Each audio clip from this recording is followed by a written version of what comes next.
You know what flag this is? Of course, it's the modern Canadian flag. I'm going to be talking about the Canadian flag for a while, so I'm going to wear a Canadian Mountie hat for the rest of the video. Way back in 1497, France colonized the land in North America we now call Canada. When France settled there, they used this flag, the fleur de lis. Other parts of Canada were colonized by England, so the flags of those locations would have been the St. George's Cross, the flag of England. Back in the 1700s, or more precisely 1707, Scotland was busy joining the Union to form Great Britain. At the time, the flags of the colonies were changed to the Royal Union flag.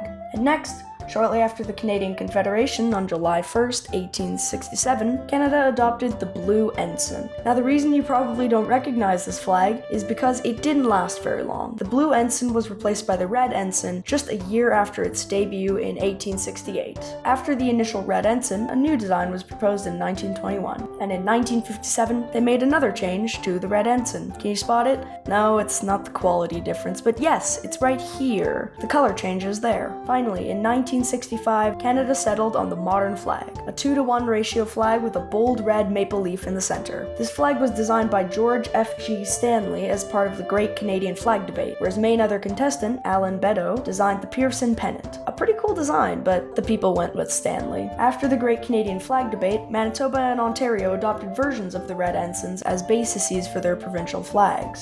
So, the Canadian flag has a rather complicated history, but now you know about the first flags, the historical changes, and the Great Canadian Flag Debate. Stay safe, everyone, and wash your hands.